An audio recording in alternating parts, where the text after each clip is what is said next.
Hello， 大家好，我是店家博。LPL 夏季赛已经打了有1周左右的比赛了 ，LCK 则是在昨天正式开幕。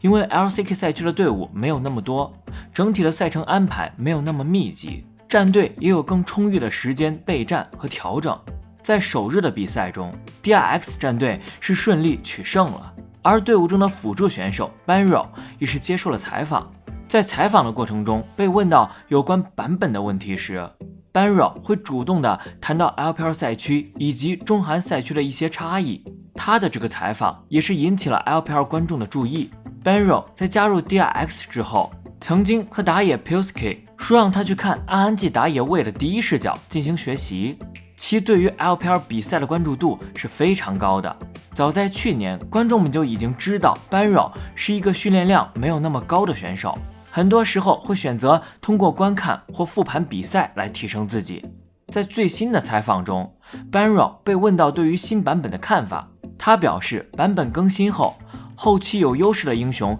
登场频率更高了，游戏时间也会随之变长，但也会存在一定的赛区差异。LPL 那边的攻击性还是很强，大家喜欢的英雄也有所不同，在战术设计的这一方面也比较犀利，而且有很多实力超强的打野选手，因此 LPL 还是会出现很多的击杀。被问到这个版本对 DRX 是否有利的时候， Banro 提到了一点，他说因为游戏时间变长了，因此需要选手有更多的集中力支持，提升集中力非常重要。而且 Banro 认为集中力这一点不是后天可以培养的，是属于天赋的领域。被问到版本更新后 ADC 的 carry 能力是否变得更加重要的时候， Banro 又拿 LPL 赛区举例，说 LPL 赛区 ADC 选手们攻击性很强，而且经常会肉身勾引对面，用技能来开启团战。他认为 ADC 在调整自己攻击性的同时，是否能引诱对手这一点也很重要。最后 Banro 还谈到了 LPL 与 LCK 赛区头部队伍对决的一个问题。他认为中韩赛区在争冠范围内的队伍对比中，上单、中单和 ADC 实力没有太大的差异。在强队的较量中，野辅的动向往往能够创造出致命一击的操作或决策。Banro 认为 LPL 头部队伍的野辅实力比 LCK 更强，因此导致 LCK 打 LPL 处于被动这样的结果。而且 Banro 对 LCK 未来的发展不太乐观，他觉得 LCK 每年的人才数量都在减少，3-4年之后竞争可能会变得更加困难一些。从这次的采访中就能看得出来， Banro 是真的非常喜欢看 LPL 赛区的比赛，而且对中韩赛区队伍有一些自己的独到见解。阿博认为，一般来说，在 LPL 观众的眼中， LPL 赛区是盛产优秀 ADC 和打野的。一般来说，想要夺冠都要靠这两个位置。最近这2年 LPL 的上单也好起来了，以为这次的 MSI 上单是最大优势，但实际上还是其他位置表现更出色一些。Banro 认为 LPL 强的原因是野辅强，是因为 RNG 的野辅主动抓机会的能力强， T1 野辅没有展现出这种能力。阿博认为出现这样的情况，一方面是因为 Warner 在 MSI 版本中展现出来的状态比较普通，另一方面是小吕布因为英雄池的问题牵扯住了 Carriel， 使得 Carriel 不能选出节奏更强的辅助去帮助团队。阿博认为 Banro 是将头部的几支队伍都算进去进行对比了，再加上赛区风格， LPL 的野辅开团抓机会能力更强，因此给出了 LCK 野辅补强的一个结论。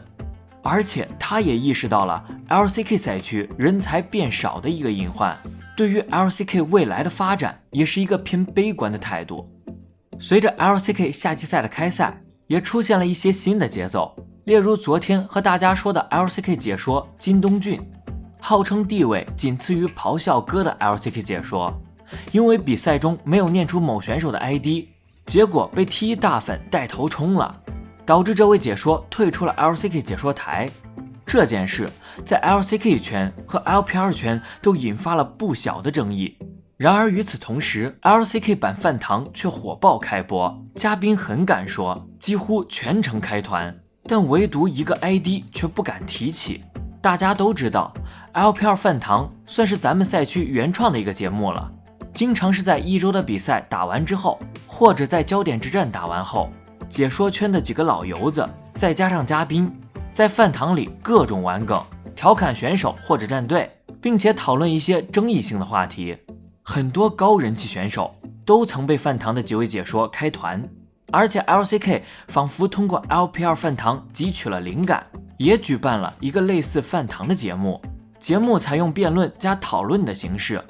对一些热点话题进行热议，同时开团一下战队或者选手。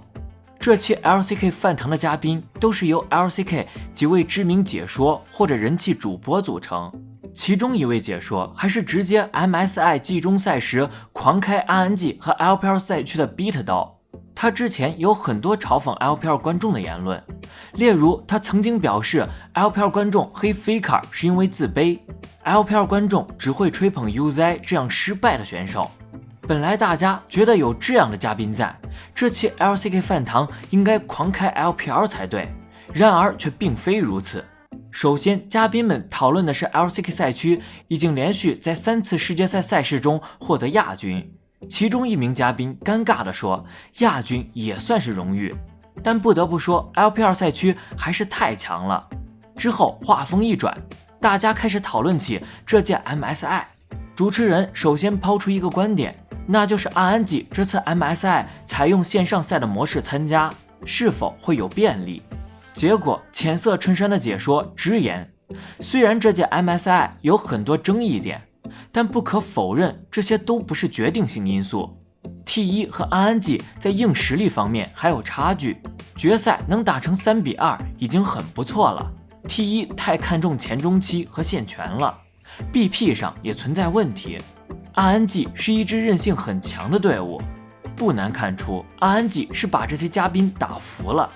嘉宾们可能是有点放飞自我了，随后不仅肯定了 RNG 冠军的含金量，并且狂开 LCK， 直言 LCK 就是第2赛区，因为 T1 在 LCK 是独一档的队伍，然而在 LPL 却有很多战队和 RNG 一样强。虽然 LCK 是第2赛区已经是大家的共识，但从 LCK 解说口中说出还是感觉很真实。但这几位嘉宾全程不敢开团 Faker，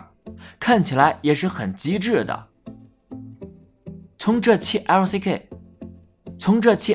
饭堂来看， LCK 圈内不少解说或者主播都已经意识到了 LCK 和 LPL 的差距，不过这几位嘉宾还是太敢说了，因为 LCK 观众对于 LPL 是很敌视的。另外，这几位嘉宾算是看透了本质，那就是 LCK 一家独大，但是 LPL 却呈现群雄并起的局面。那么对于 LCK 饭堂的观点，大家有何看法呢？还有一个讨论的点就是关于双败赛制。以往我们觉得 LCK 因为队伍少，所以不适合双败赛制，但看看北美以及欧美赛区，也都是10支队伍，前6进入季后赛，虽然在时间上也没有特别长，但双败赛制的加入也将整个联赛更有看点，